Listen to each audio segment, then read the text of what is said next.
Hello बच्चों, स्वागत है आपका फिर से मेरे एक नए वीडियो में। तो आज हम पढ़ेंगे टेंस।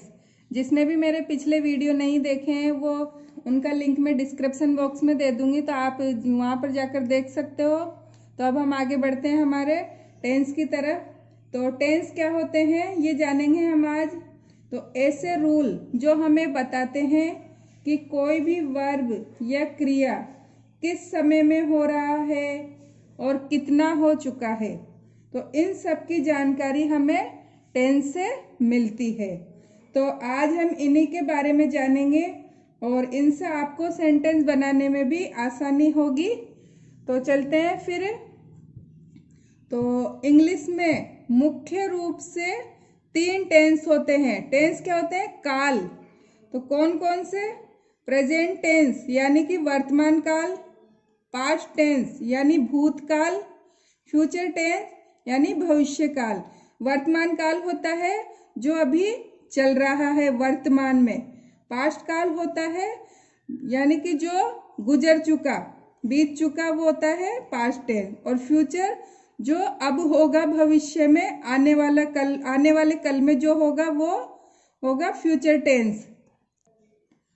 तो जो ये टेंस है, प्रत्येक टेंस की 4 काइंड्स होती है।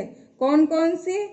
तो इंडिफिनिट टेंस यानी present indefinite tense, present continuous tense, present perfect tense, present perfect continuous tense. इसी तरह पास्ट की हो जाएगी past indefinite tense, past continuous tense, past perfect tense, past perfect continuous tense. इसी तरह फ्यूचर की हो जाएगी future indefinite tense, future continuous tense, future perfect tense, future perfect continuous tense. यानी जो तीनों टेंस हैं उनकी भी 4 काइंड होती हैं। तो ये चारों काइंड्स हैं और इनकी भी 4 काइंड्स होती है। जैसे इंडिफिनिट टेंस है सिंपल टेंस, तो उनकी भी सबकी 4 काइंड होगी।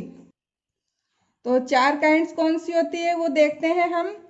तो सबसे फर्स्ट है अफर्मेटिव सेंटेंस यानी कि साधारण वाक्य, और सेकंड है नेगेटिव सेंटेंस यानी कि नकारात्मक वाक्य, इंट्रोगेटिव सेंटेंस यानी कि प्रश्नवाचक वाक्य, और इंट्रोगेटिव नेगेटिव सेंटेंस यानी कि नकारात्मक प्रश्नवाचक वाक्य। स्क्रीनशॉट भी ले सकते हो आप। तो टेंस पढ़ने से पहले आपको वर्ब की 3 फॉर्म होती हैं, उनकी जानकारी होना बहुत जरूरी होता है। तो मैंने यहाँ पर कुछ फॉर्म दी हुई हैं, उनको आप देख सकते हो और याद भी कर सकते हो।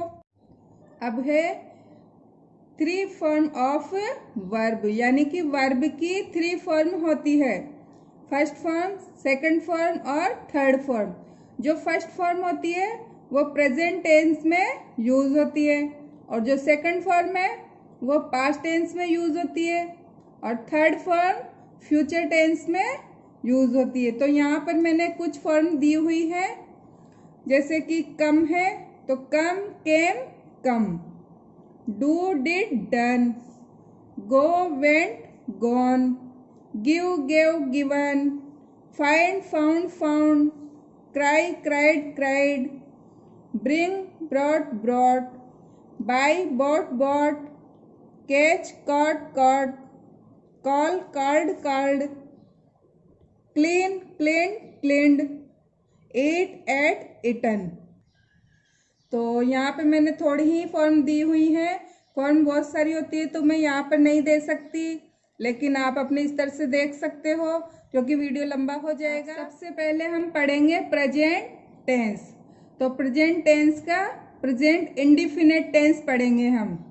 तो इस टेंस का प्रयोग वर्तमान समय में होने वाले कार्य आदि का उल्लेख करने के लिए होता है। जैसे कि वह खेलता है यानी ही प्लेज, वे खेलते हैं, दे प्ले, मैं खेलता हूँ, आई प्ले, सूर्य पूर्व में उगता है, the sun rises in the east. तो इन सब में क्या हो रहा है कि वर्तमान समय में कार्य हो रहा है वह खेलता है, वे खेलते हैं, मैं खेलता हूँ, सूर्य पूर्व में उगता है, तो ये सब वर्तमान काल में कार्य हो रहे हैं, तो ये प्रेजेंट इंडिफिनिट टेंस है।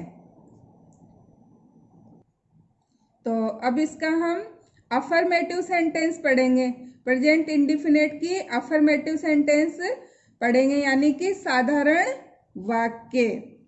तो इसका पैटर्न, इसका सूत्र क्या होता है? सब्जेक्ट प्लस वर्ब की फर्स्ट फॉर्म प्लस एस या ईएस प्लस ऑब्जेक्ट, और जो कुछ बचता है वो इसके बाद में। जैसे मैं अपना पाठ याद करता हूँ, तो मैं क्या है?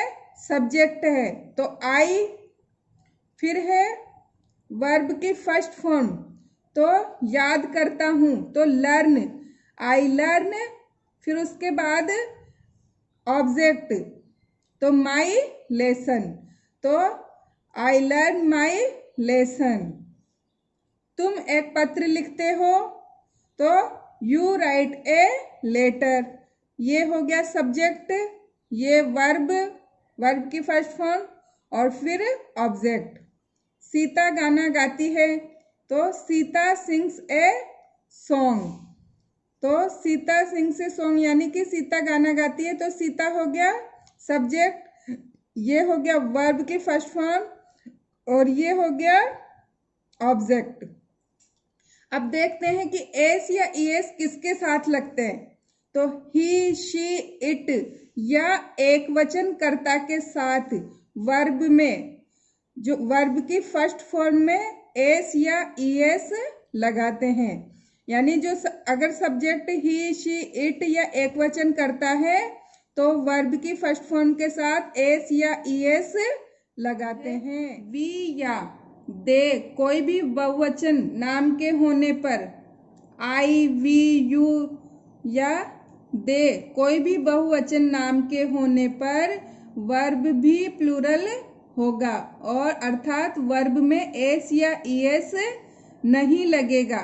जैसे वे अपना पाठ याद करते हैं, तो दे लर्न, अब इसमें एस या एस नहीं लगा है, इसमें जो वर्ब है वही प्लूरल होगी, तो they learn their lesson.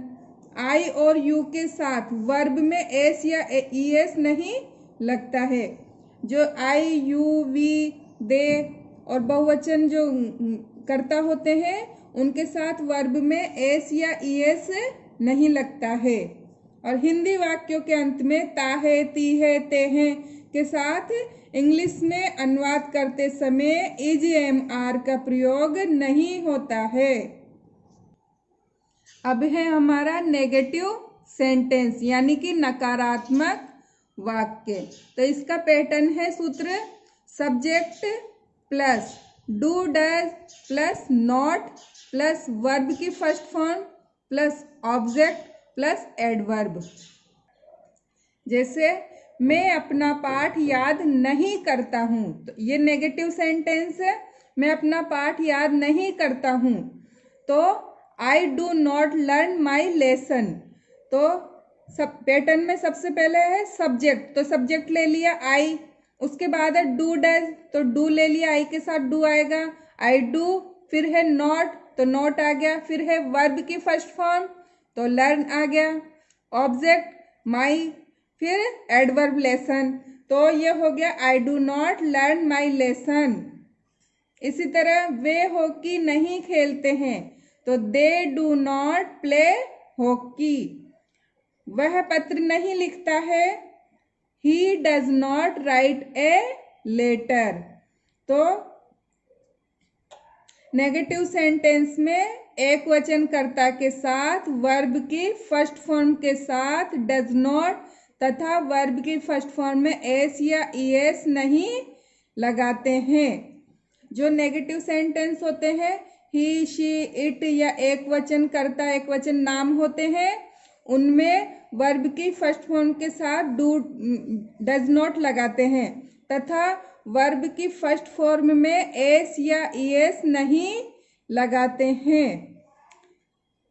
I, we, you, दे और बहुवचन कर्ता के साथ डू नॉट लगाते हैं।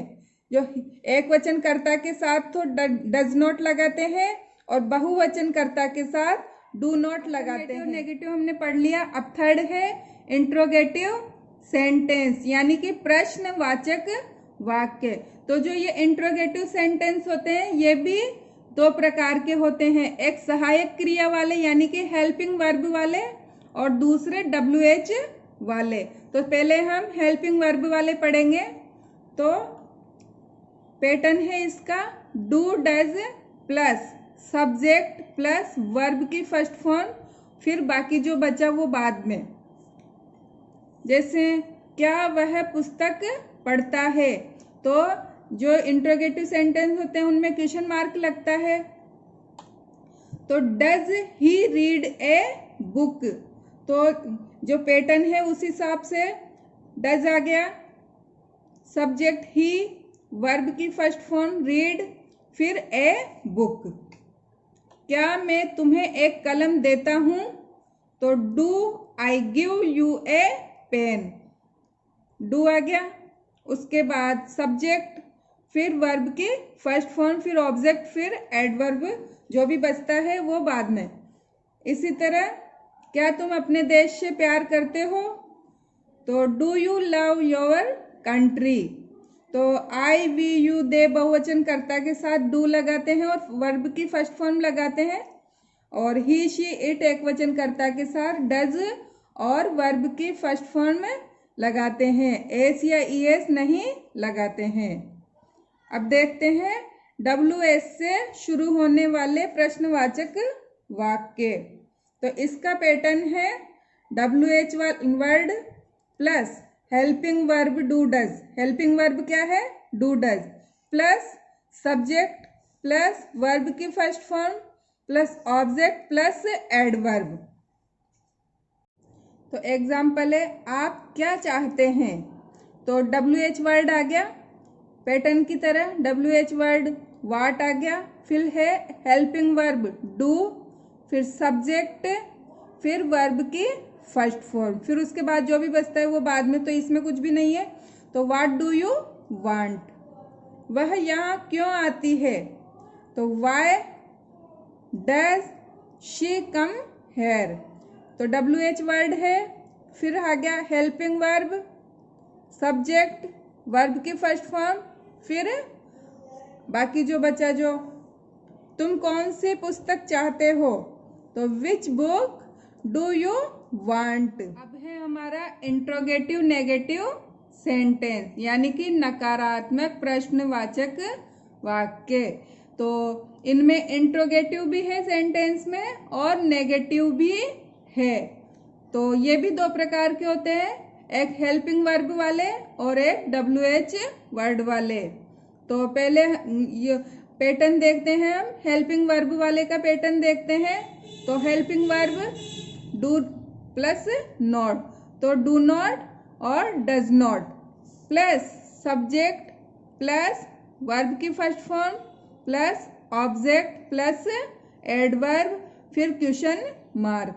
इसी तरह WH वर्ड का भी पैटर्न है, WH word plus do not या does not plus subject plus verb की first form plus object plus adverb, फिर क्वेश्चन मार्क। तो हेल्पिंग वर्ब वाले जो होते हैं सेंटेंस, उसका उदाहरण देख लेते हैं। क्या आप अपने देश से प्रेम नहीं करते हैं, तो do not you love your country, तो हेल्पिंग वर्ब आ गई, डू नॉट हेल्पिंग वर्ब के साथ नॉट आ गया। तो फिर उसके बाद है सब्जेक्ट, तो सब्जेक्ट आ गया, फिर है वर्ब की फर्स्ट फॉर्म, तो वर्ब की फर्स्ट फॉर्म आ गई, उसके बाद ऑब्जेक्ट आ गया, फिर एडवर्ब आ गया। इसी तरह WH वर्ड से शुरू होने वाले सेंटेंस, वह अपने माता पिता का आदर क्यों नहीं करता है, तो पैटर्न के हिसाब से WH वर्ड आ गया वाई, उसके बाद है हेल्पिंग वर्ब के साथ में नॉट, तो डज नॉट आ गया, फिर है सब्जेक्ट, तो सब्जेक्ट भी आ गया, वर्ब की फर्स्ट फॉर्म आ गई, उसके बाद ऑब्जेक्ट आ गया, फिर एडवर्ब आ गया। तो why does not he respect his parents now. तो आज हमारा प्रेजेंट इंडिफिनिट टेंस कंप्लीट हो चुका है। अगले वीडियो में मैं प्रेजेंट कंटिन्यू टेंस लेकर आऊँगी। तो आज उम्मीद करती हूँ कि आज का वीडियो है प्रेजेंट इंडिफिनिट का, वो आपको समझ में आया होगा। और अगले वीडियो के लिए आप मेरे चैनल को सब्सक्राइब कर लें और बेल आइकन को प्रेस कर लें ताकि मेरा जो नया वीडियो आएगा उसकी नोटिफिकेशन आपको मिल सके। तो थैंक यू।